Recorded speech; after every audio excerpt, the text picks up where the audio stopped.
Right, I think we're ready to go. So hello everyone. My name's Karina Urquhart. I'm the Executive Director at BIC and your host for the session today. It's great to see so many of you tuning in to this event. I see some of you are still arriving, that's great. Today we'll be exploring the question, how green is your digital content? We'll be tweeting about this event using the hashtag in front of you there on the screen. So please do feel free to add to those tweets or join in or share online. And you can see a link to our website there just for future information. So some housekeeping then before we get started, just very quickly, just a reminder to mute yourselves if you're not a speaker to reduce any background noise. This is especially important because the event is being recorded and we'll be sharing the recording on our YouTube channel for those people that weren't able to make it today. If you have a question you'd like to ask our speakers, please do so during the dedicated Q&A section at the end. You can either ask the question directly by unmuting yourself, or you can put the message in the chat box that you should be able to see on your screen, and we'll get to those later on. So what is a Green BIC Brunch? This is the fourth session. I think somebody may have just joined. If they could mute themselves, that would be great. Thank you.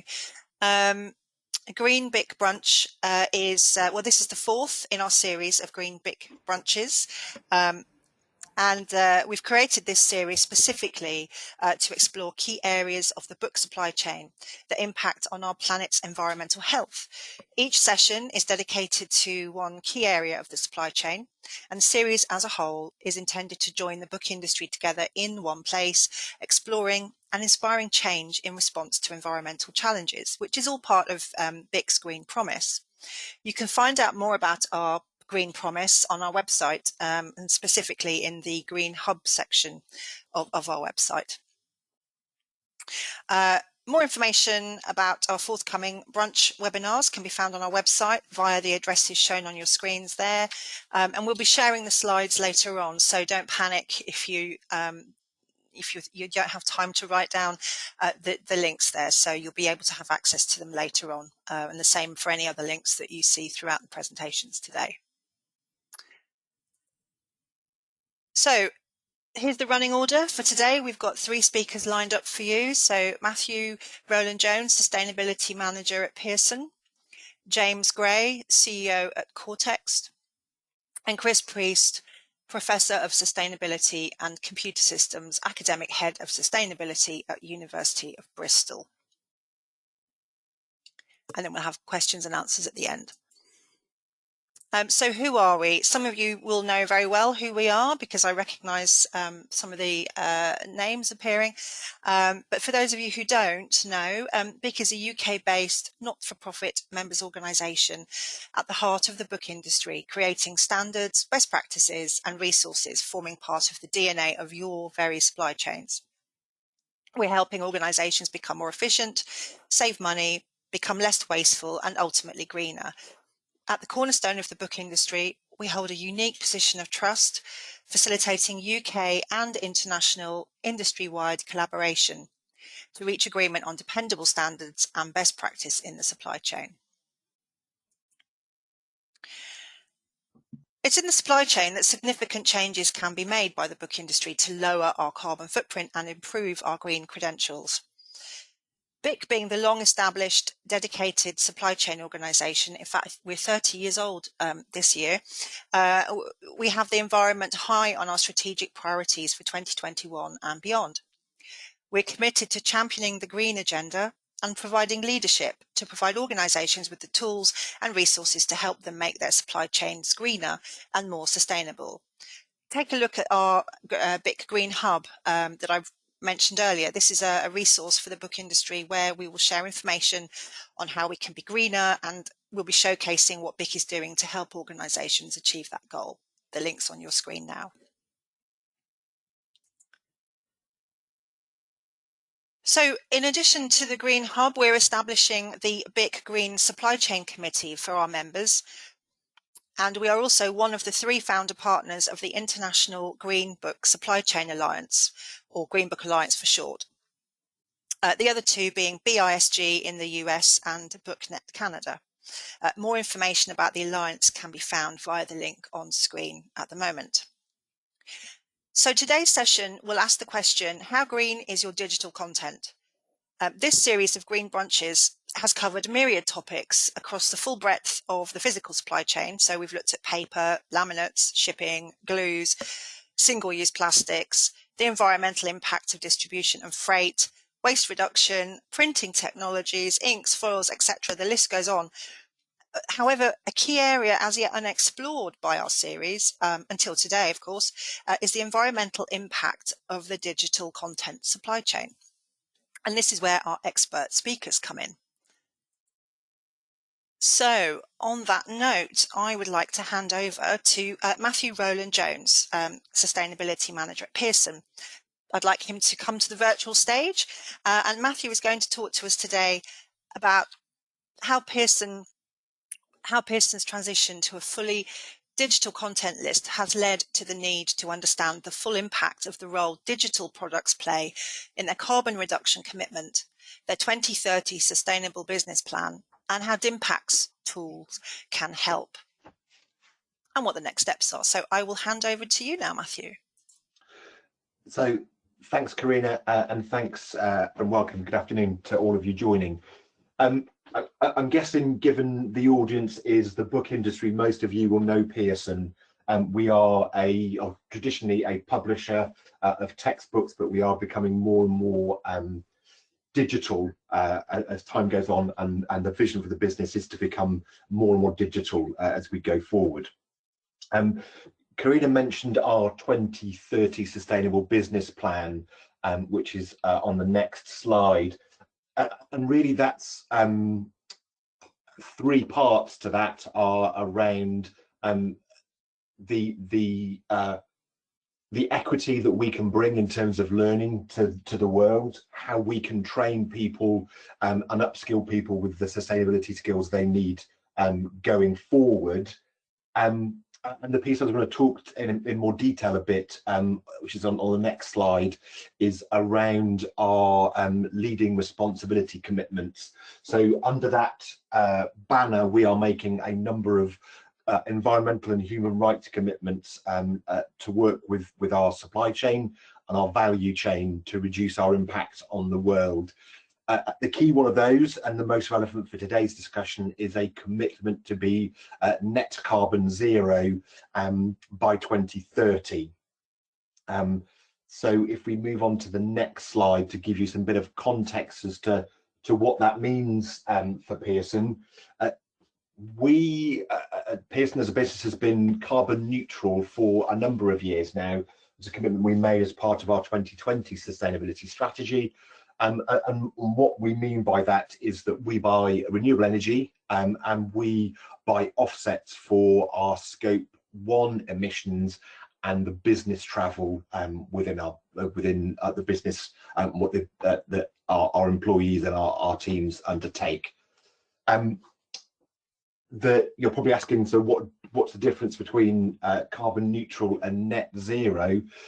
The difference, critical difference, is that when we talk about net zero, we're not just looking at our own operations in terms of scope 1 and 2, but looking at our total value chain emissions.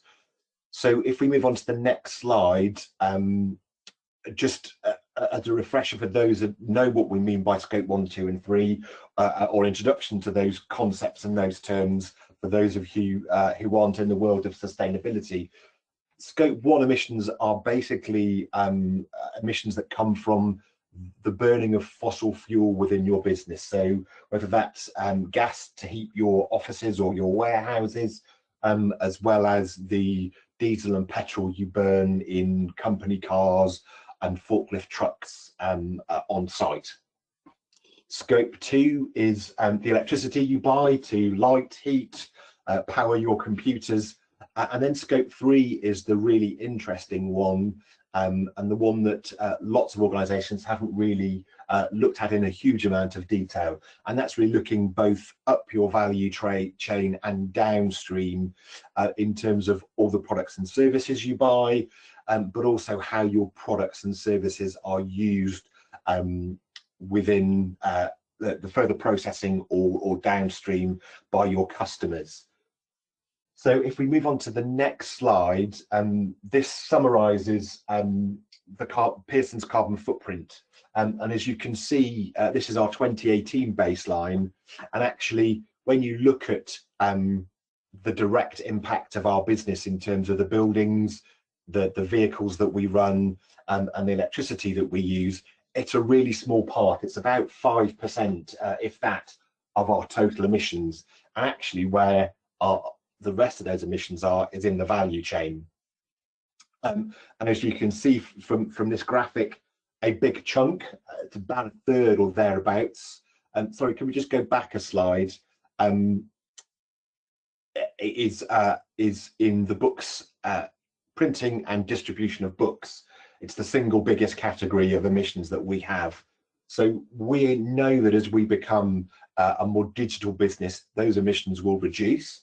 And we have plans or ideas about how we can take the emissions out of those books that we still produce or will produce in a kind of blended digital world. But what we haven't understood as well is the digital impact of the digital products and services that we provide.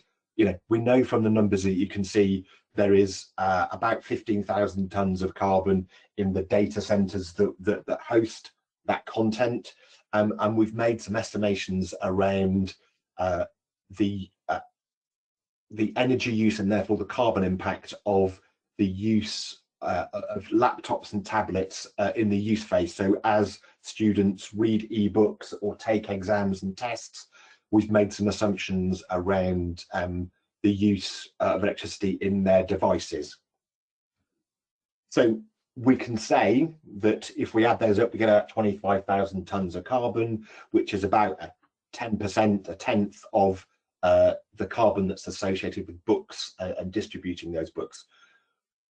One key piece that this misses, and when we did this estimate and these numbers for our baseline, we didn't have a way of calculating. But what it doesn't include is the distribution or the transmission of a file from the data center to that user's device. And obviously there's an impact of the either the cabled or mobile internet and communications channels to get from A to B. So that's one of the things, if we go on to the next slide, that we would like to understand more of. And one of the things that will help us do that is the DIMPACS project, which we'll hear a little bit more about later on this afternoon. But yeah, to summarize the kind of where we are in terms of our understanding, digital has a lower carbon footprint than physical books. Exactly what that number is still to be refined, but it's probably in the region of 10 to 20, 10 to 30%. So digital from a carbon perspective is slightly better or better than a physical book. But there's a need to understand more about the impacts of those interactions and how we get digital products and how they're used by consumers. And so that's something that we'll talk a bit more about and we'll be using the DIMPACS tool for. But in terms of kind of actions we can collectively take, if we go on to the next slide and talk around actions that we need to take as a business and kind of what that means for the wider industry. One of the things that that's acceptable in the world of sustainability, but perhaps not in terms of financial reporting, is an ability or a need to rebase and recalculate emissions as and when you get better data. So one of the things that we as a business are doing is going out to our suppliers and saying, what is the carbon footprint of the services that you provide for us? And in that, we will be talking to our data center providers to understand what their carbon footprint is and what their plans to reduce that are going forward. So there's an opportunity for us to engage with our suppliers, and where relevant, rebase and recalculate our emission numbers. So the numbers you see in 2018 may well change in future annual reports as we report this out to the market. The other thing that we can do internally is around working with our product designers and our IT teams to really engage and help them understand the impact of digital products, and really work with them and help them build products that are essentially more energy efficient and therefore less carbon intensive, better for the planet. And then I think there's a collective action that the industry can take, and I think that's really around aligning on the key messages and using that collective voice to engage with the supply chain. We probably all have the same data center providers. If we're all going to those data center providers and asking for the same information in the same format, hopefully that means we'll get better quality data, but also in a standardized format. That means that comparing one company to another, it is a more meaningful comparison than if we'd use very different methodologies and numbers from different suppliers. So hopefully that gives you a sense of where Pearson is in terms of its carbon reduction journey, and how we see digital playing out in that space. I think, to summarize, we're not perfect. There's lots that we still need to learn, but this is very much a journey for us that we've started, that we will continue on. It will probably be a never-ending journey. It's going to take us a long time to really flesh out a lot of these issues, particularly if we're engaging with our supply chain. But hopefully that's useful and that's helpful in terms of giving you some ideas around how to sort of start that process. So I'll end there.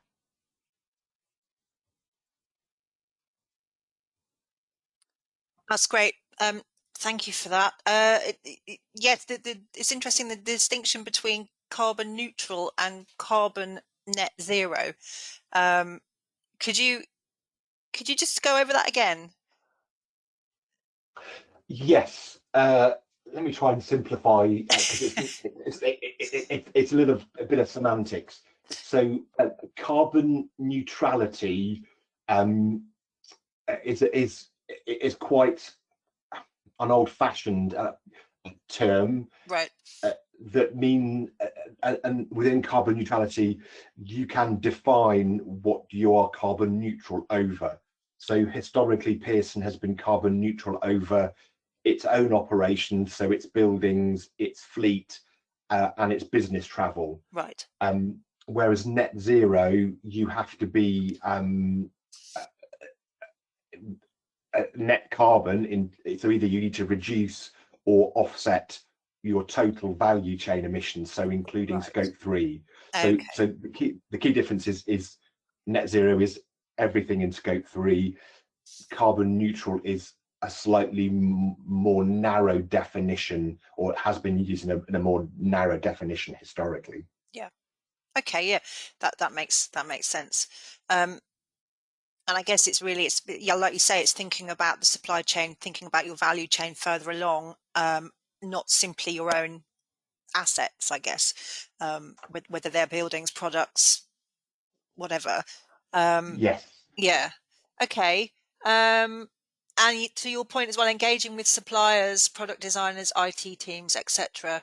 That's I would say critical if we're going to address anything in scope 3. And when you said 20 to 30% of a physical book is the emissions from sorry, when you said that the digital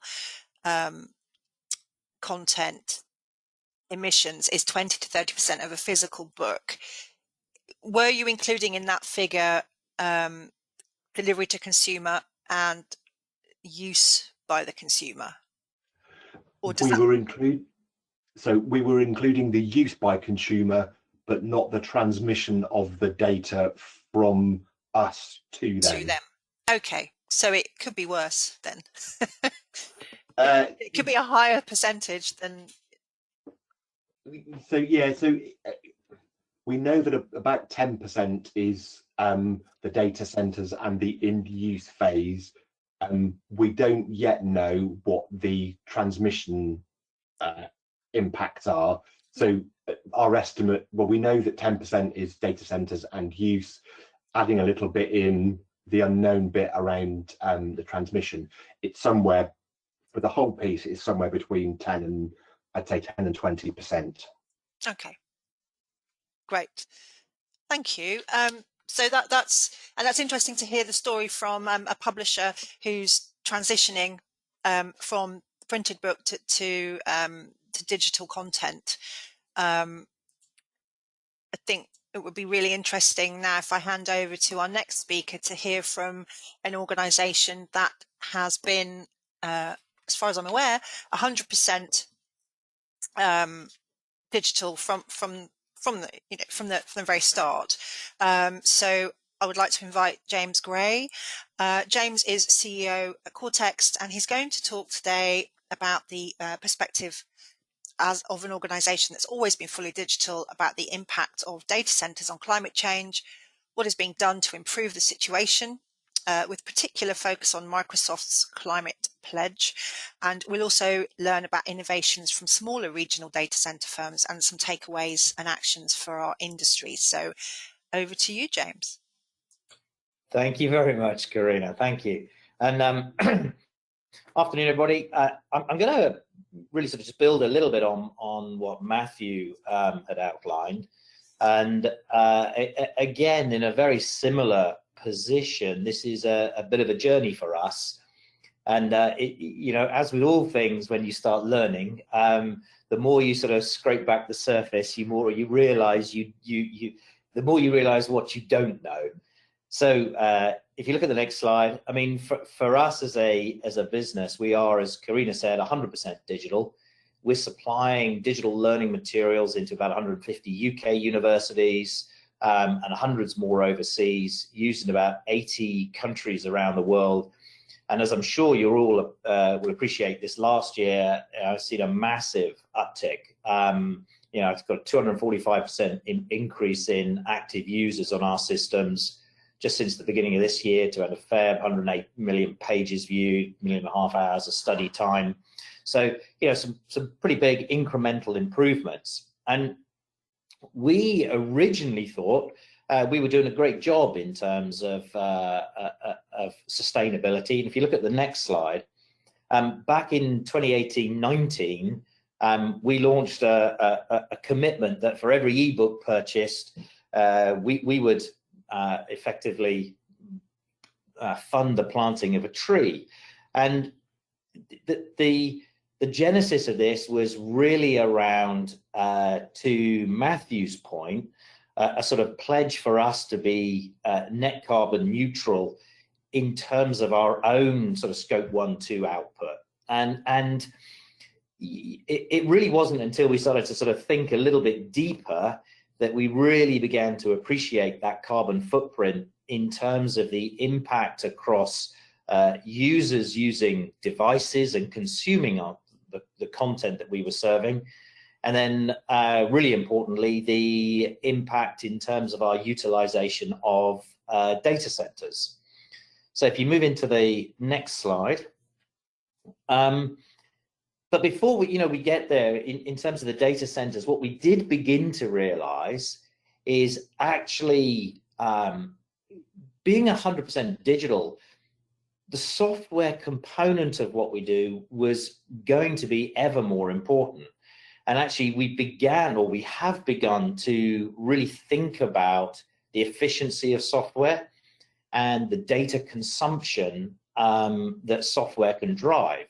And again, this is another area where you can actually make a significant impact by really focusing on design. So that's something we're certainly picking up. And when it then came to the data centers, and then also the utilization of devices, we quickly began to realize that we were not going to be able to afford to fund trees. So it really then does start to come down to how we can work across the whole supply chain to influence and drive change right the way across the supply chain, as Matthew very much pointed out.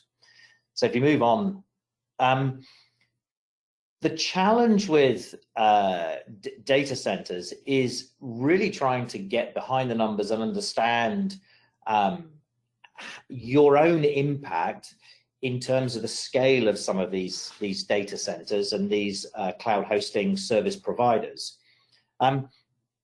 It really is reckoned that data storage is effectively going to generate 14% of the world's emissions by 2040.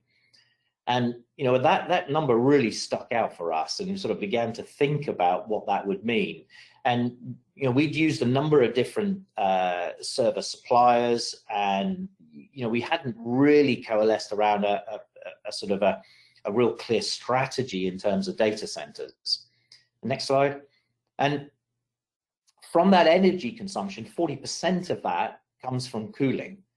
And so, that's a massive amount of consumption just based on that cooling element before you even start to look at the hardware, batteries, etc. So these data centers are real big users of power, and potentially, when you start looking at them and reading about them, there are massive inefficiencies in how some of them are run.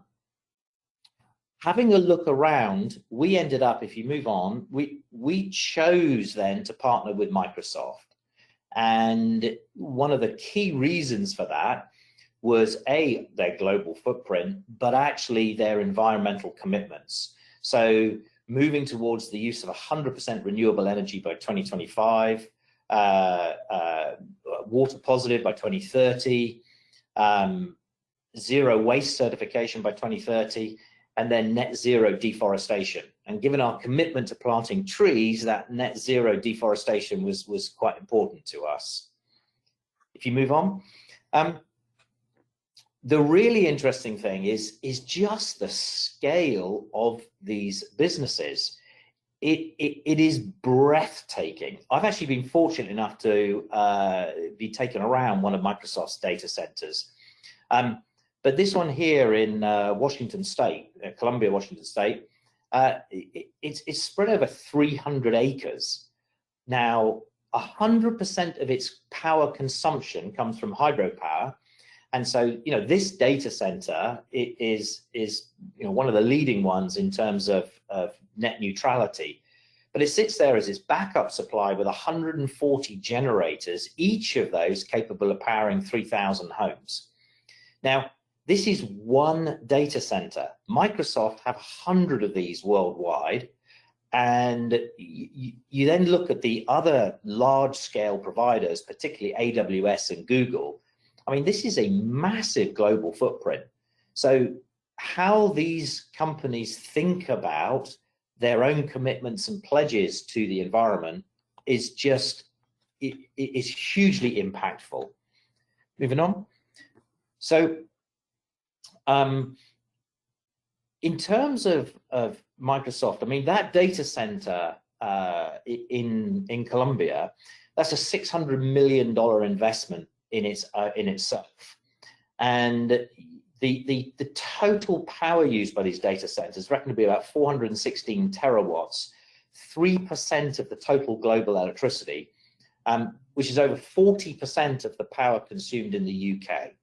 So they really, our impact in terms of how we can drive how they think is really pretty minimalistic. But Microsoft as an organization takes its responsibilities and commitments here pretty seriously. But the question for us is, how can we collectively help drive more change and faster change? Moving on. So I think what's really quite interesting is actually starting to see what organizations in this area are doing.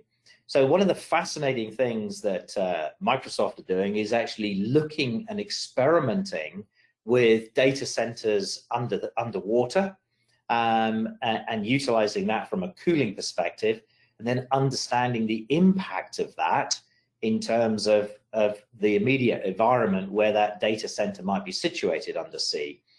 And another great example is from this smaller provider up in Scandinavia, Digiplex, and actually they're taking the heat transference and actually utilizing that to heat homes in their local communities.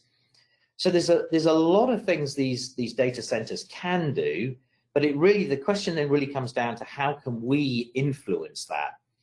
And that really just brings me on to the last slide, where I think that it's essential that collectively we act as an industry body and basically try to publish commitments towards sustainability goals as an industry.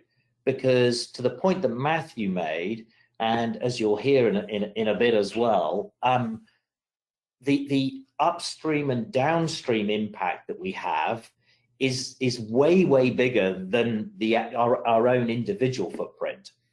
And so having that collective voice is absolutely going to be an important part going forward. And I think from that collective voice, we can set expectations on partners, both upstream and downstream, in terms of their impact, and really work together to sort of positively promote actions and best practice. And I think, holding up some of these data centers and/or device manufacturers in terms of their commitments actually will be a spur to others.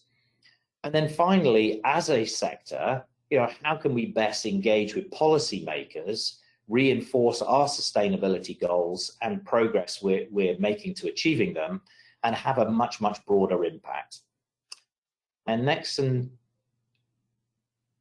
that really covers it from our side. So our own journey now is in a similar vein to Pearson, really understanding that upstream and downstream impact and really being clear on how we can influence and impact that, and then how we move to net neutrality in terms of our entire carbon footprint, covering all of our upstream and downstream activity, as well as our own output and emissions.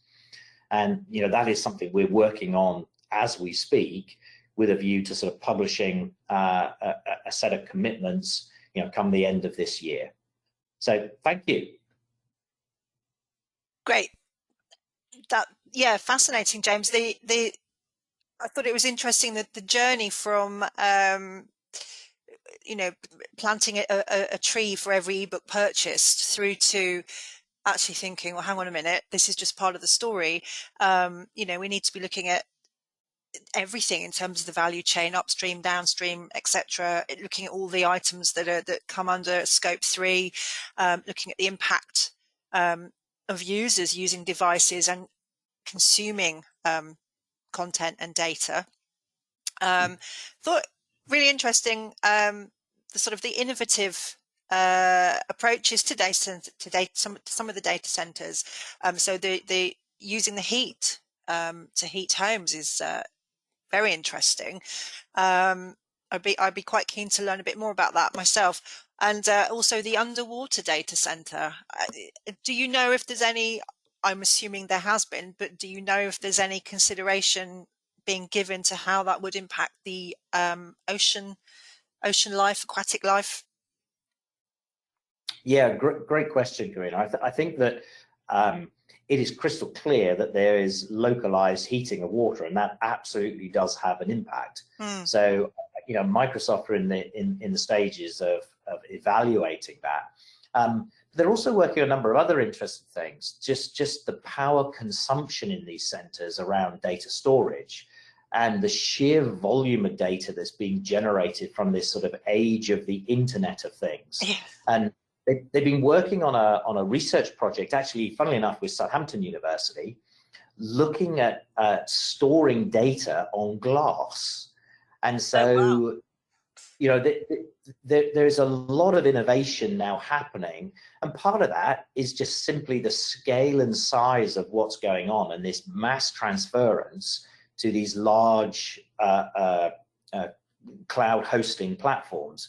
You know, the big three: Azure, AWS, and Google Cloud. And you know, when you're running hundreds of data centers and an investment in one of them is near $1 billion, you know, you're going to start to think about all of the aspects of impact. So there is a lot of innovation happening, but it is still early stages. And I think that, you know, it's again, coming back to that collective voice to really challenge these organizations. Are they investing and doing as much as they can to reduce that footprint right the way across their operations? Yeah, definitely. Definitely. And it's the sheer scale, isn't it, is mind-blowing. Yeah. And then sort of bringing that back down to how can we as individuals and as corporations, as organizations, make it influence that as well. So lots to think about. So thank you for that, James, really enlightening there.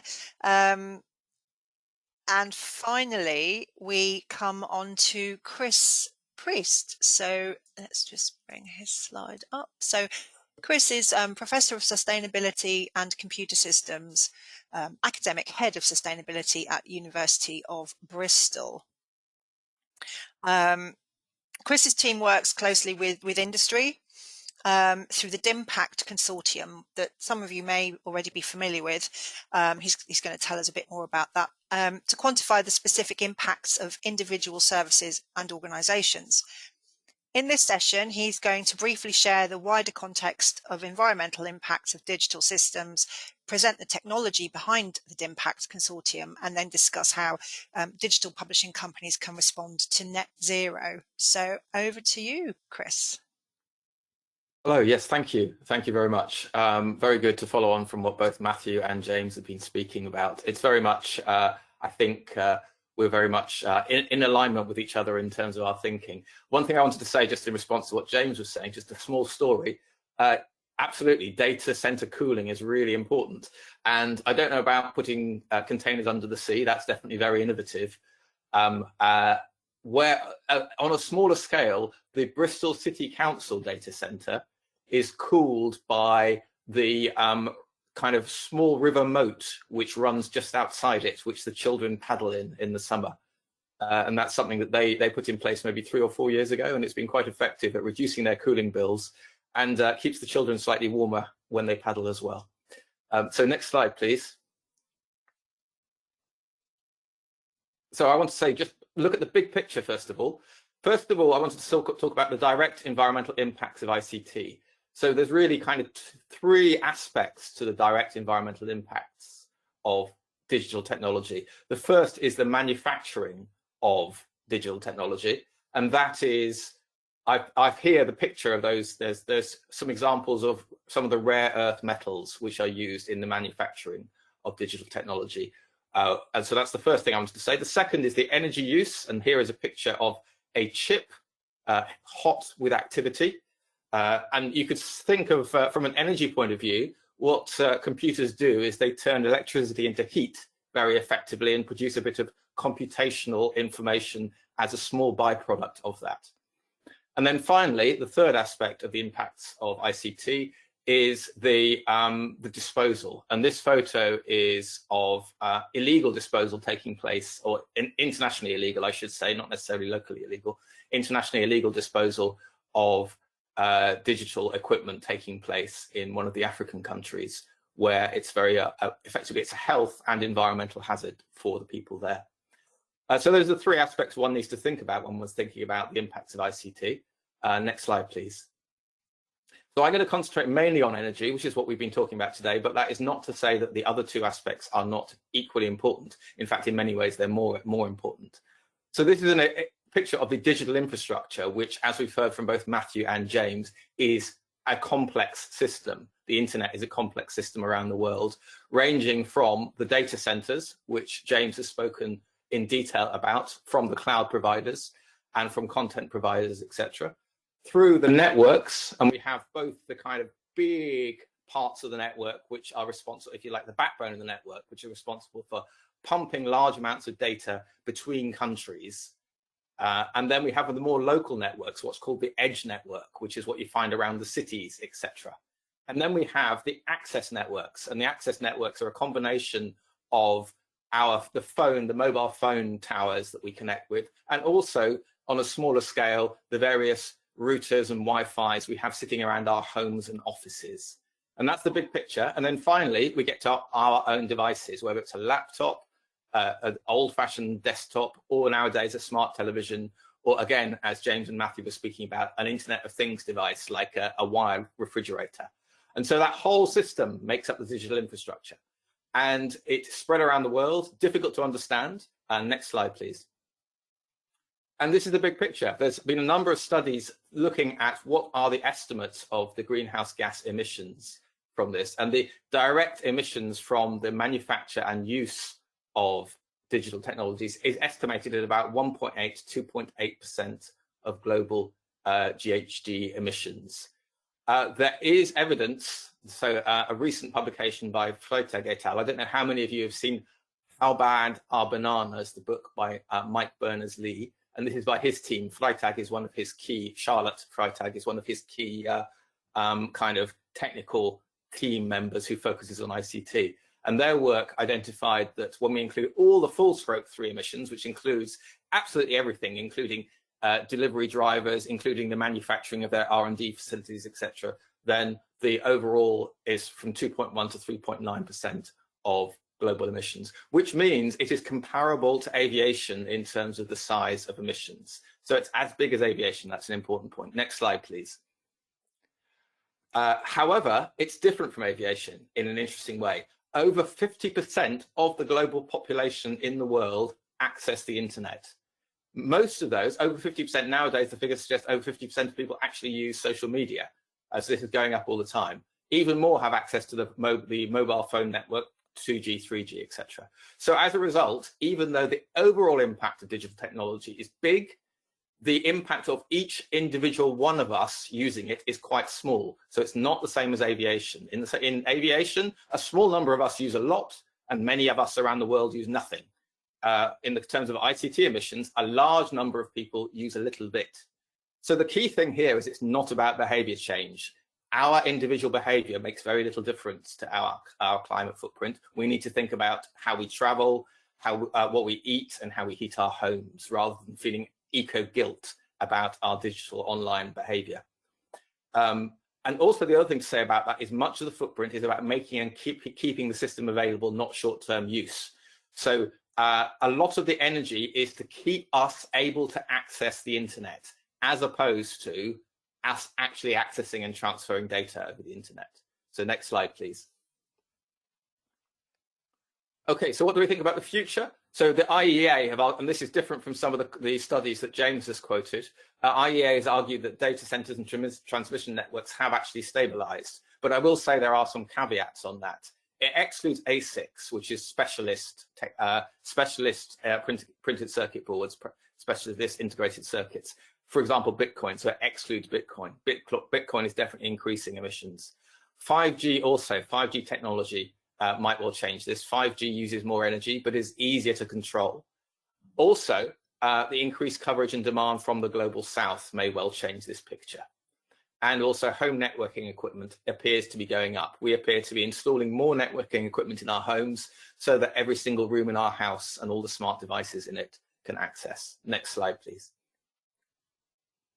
So what's the consequences? As I said, it's not really about behavior, not about customer behavior change, it's about systems behavior change, which means it's about organizations like yours who are thinking about what digital services they deploy.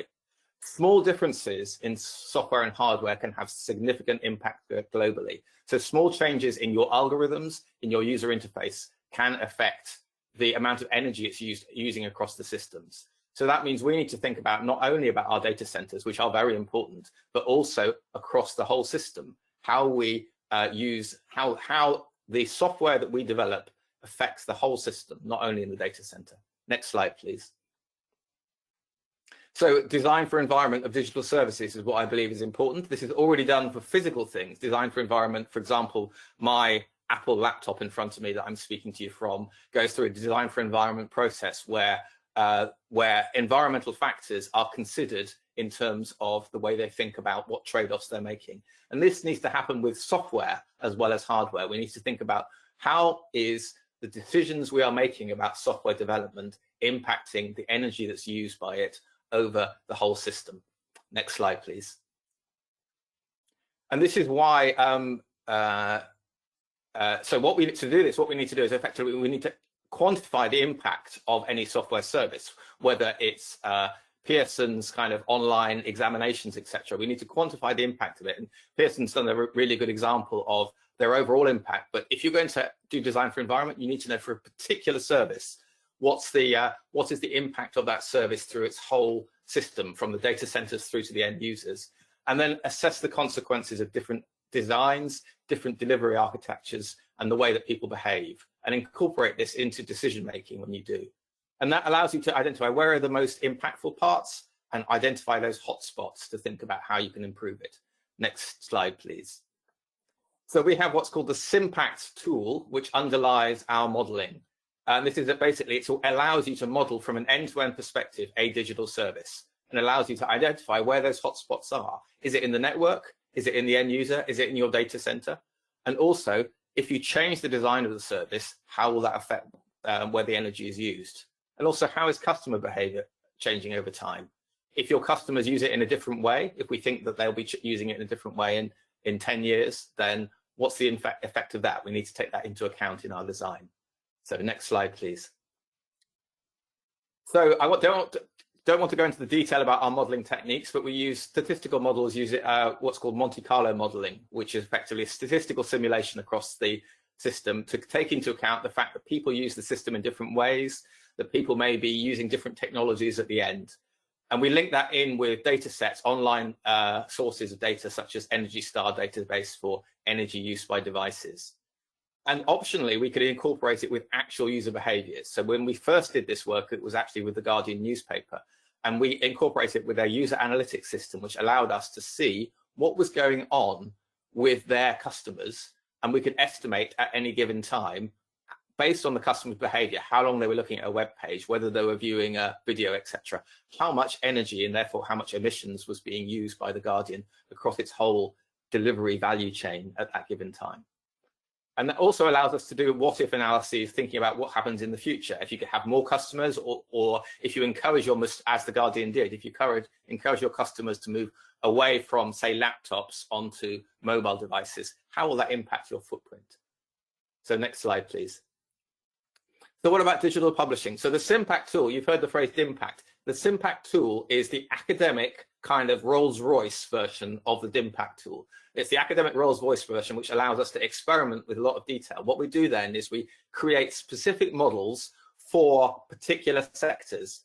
First of all, we had video streaming, and Netflix is one of our key users of that, as well as Sky, BBC and ITV, to understand the impact of their video streaming. But we're also creating kind of these kind of simplified models for particular groups of customers.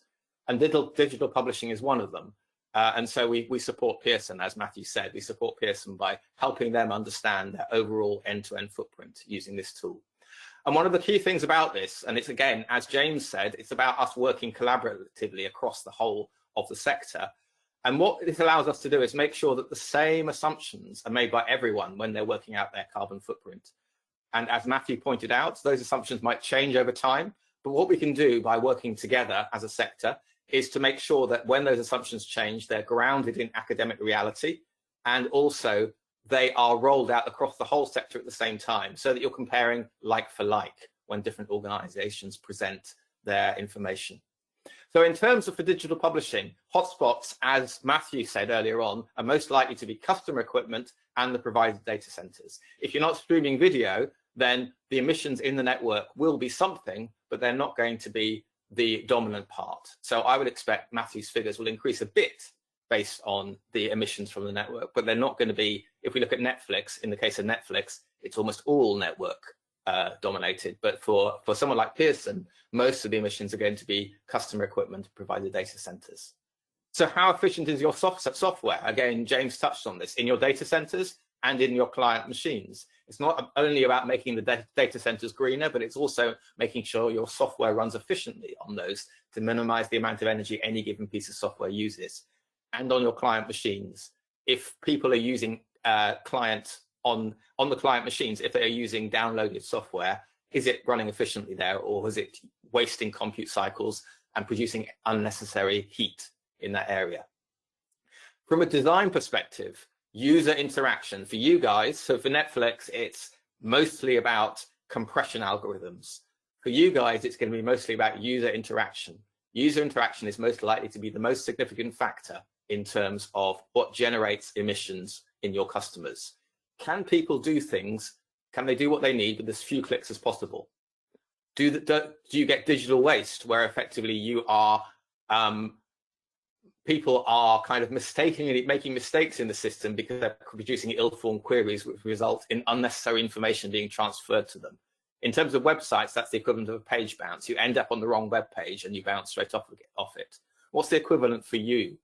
And so can you think about making your, and this is really a win where both customer experience and environmental performance go hand in hand. If you give your customers a smooth experience where they get what they want as quickly as possible, it will also reduce the overall energy use by your software.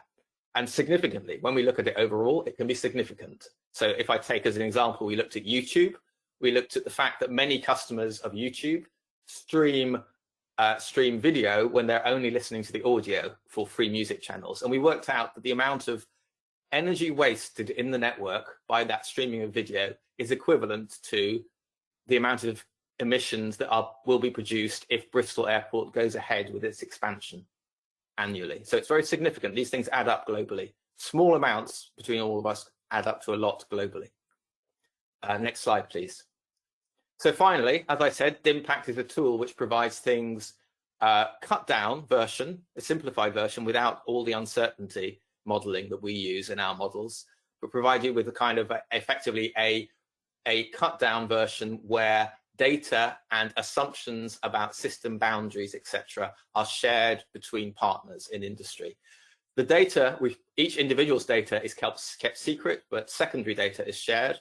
And individual data, we can compare data between people to make sure that everyone is of the similar kind of making the similar order magnitude assumptions in the way that they think about things. So we can identify if one company appears to have data that's very different from another, we don't reveal it, but we can speak with that company and say, this looks very different. Why is that? Maybe it's a mistake. Maybe it was an accounting error or something. So this is what we do. There's 11 companies involved with us at the moment. We're in negotiations with others at the moment as well. And that's what we do. And very happy to have spoken with you. And I'm very happy to take questions, as I'm sure Matthew and James will be too. So thank you very much.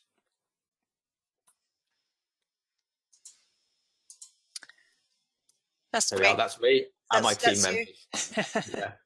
Yeah. Great. So you're the one in the middle, aren't you, Chris? I'm the one in the middle.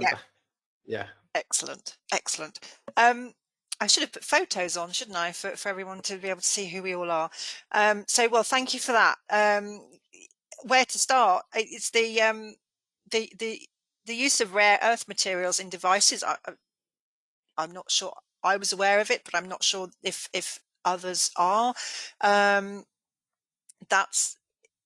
and also the as you were talking about the disposals and the safe waste disposals of devices at the end of their life.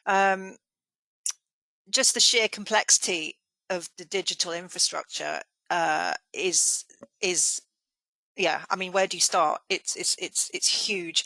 And interesting point I thought you made about that it's not about behavior change. So whereas we as individuals can try and make a difference in some way with regards to maybe not taking as many flights,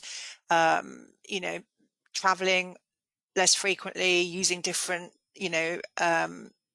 just different ways of thinking about how we are consuming energy. you know, for things, if we're looking at our houses, for example, you know, we can change our light bulbs, we can select to have a different energy supplier. There's certain things we can do. We can look at solar panels, etc., etc. There's sort of things within our control. But this is interesting what you're saying about in terms of digital. It's not about behavior change, but it's more about design for environment, particularly of the software that needs to happen, and sort of system changes, etc. So that was very, very enlightening. I'm going to now see if we have any questions. So it's time for our audience to either speak or type their question into the chat box. I'm just going to have a quick look at the chat box. We've heard more about the DIMPACS tool. I hope that answers that question that somebody's asked. Will we hear more about the DIMPACS tool? I think we've answered that question already. Oh, yes, we have. There's a question here. Do sustainable development goals complement or distract from the themes the presenters have discussed today? Who wants to take that one first? I'm happy to take, it's Matthew, I'm happy to take a stab at that. Okay. So from mine and Pearson's perspective, I would say that those sustainable development goals are complementary. You know, if you look at them, there are 17. There is one around essentially reducing the impact on the environment. I think for me, this work ladders up into that in terms of looking at that particular SDG, which I can't remember what the number is off the top of my head, but this is complementary rather than contradictory. Okay. So the next question was, how would scopes 1 and 2 be calculated, or how would they be impacted by the move, as we're seeing with you know, everything that's happening with COVID at the moment, a general, what seems to be a general move for those that can, to home working? I will ask that question. Matthew, do you want to take that one? Yeah, sure. So one of the things that we've done in our annual report and our carbon numbers for 2020 is we have made an estimate of the carbon impact of our employees working from home. You know, from my perspective, it's not particularly transparent if we say, oh, we've made a massive energy reduction in 2020 in terms of our buildings, when actually all we've done is shifted that emissions from a physical office block to hundreds or thousands of spare bedrooms, dining room tables, kitchen work counters, etc. So what we will do going forward, we will report our scope 1 and 2 numbers in terms of the consumption of electricity and gas in our buildings. There is something called the GHG protocol, which lists 15 categories that it suggests companies should measure their carbon footprint in. One of those is employee commuting. There isn't one currently around employees working from home. We've added a number based on some estimates to our 2020 carbon numbers, and we will continue to do that going forward. But there'll be a balance, because for 9 months of 2020, no one was commuting into the office, everyone was working from home.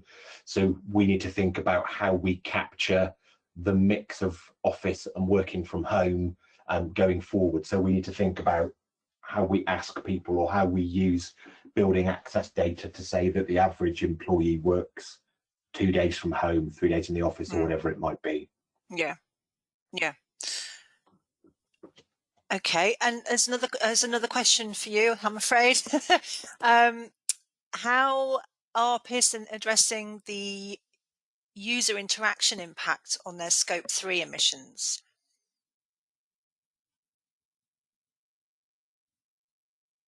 Sorry, just repeat the question again. Yeah, how specifically is Pearson addressing the user interaction impact on their Scope 3 emissions?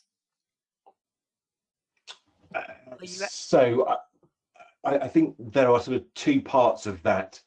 There is a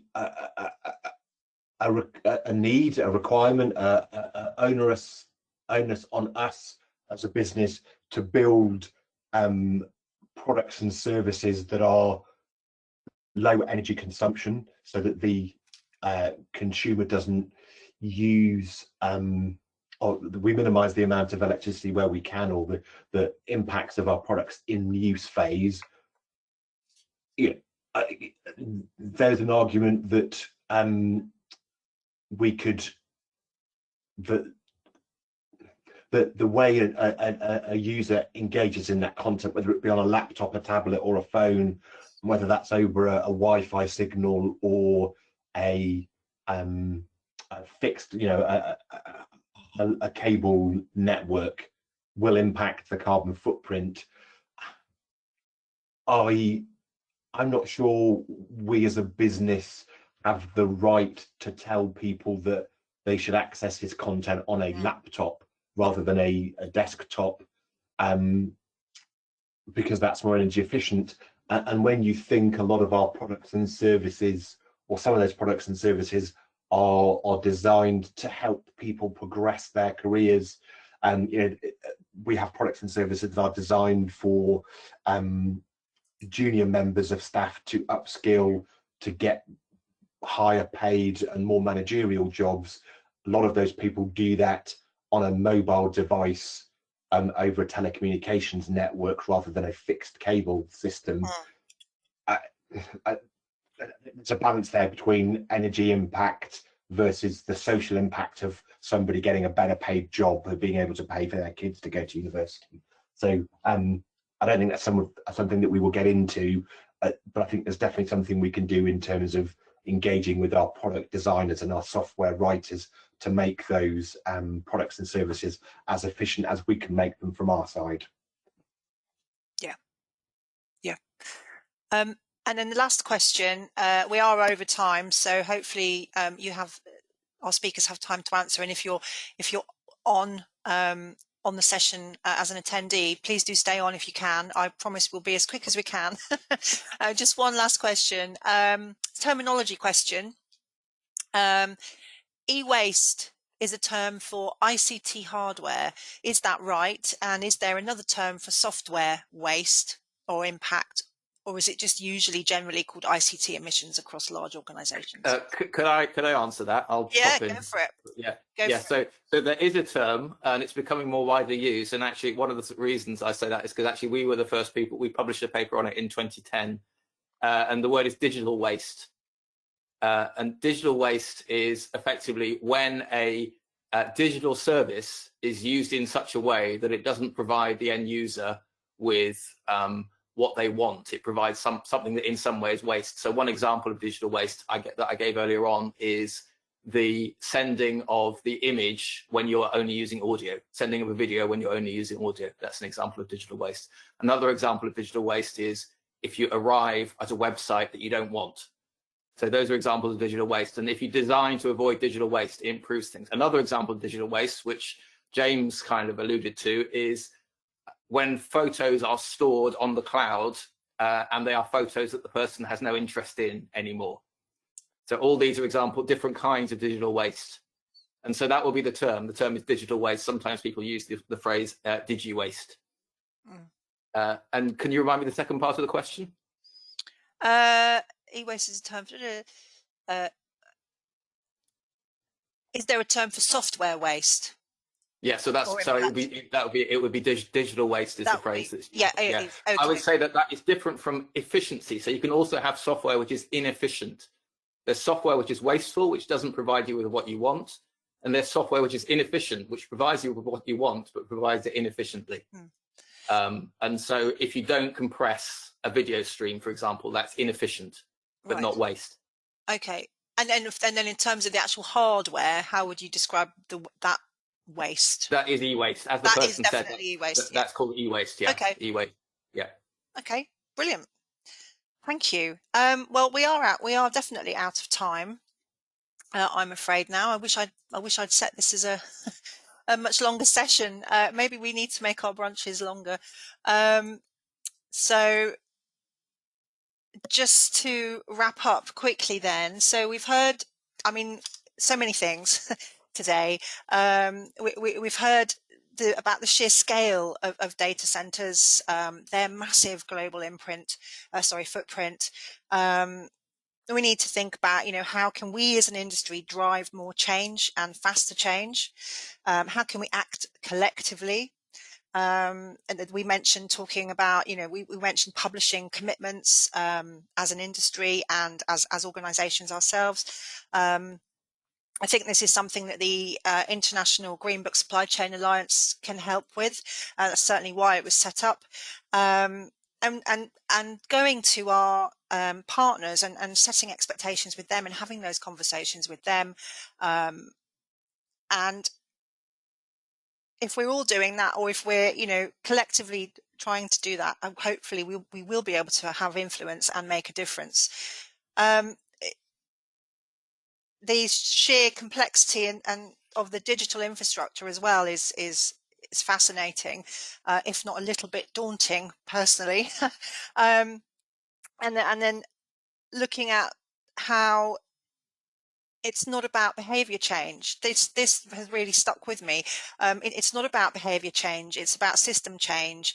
It's about design for environment, and using that for software, for systems, for digital services, and looking at different ways of having server farms operate, looking at underwater data centers, looking at can the waste from these centers be used for something else? That we heard about the difference between carbon neutral and carbon net zero. Worryingly, we heard that 14% of emissions by 2040 will be down to data storage, and that 40% of that figure comes from cooling, and that's even before we start looking at hardware. So I think really fascinating session today, and I would like to thank all of our speakers for taking the time and the effort to not only speak today, but to actually do the preparation on their slides. I know there's been a lot of work that's gone into that.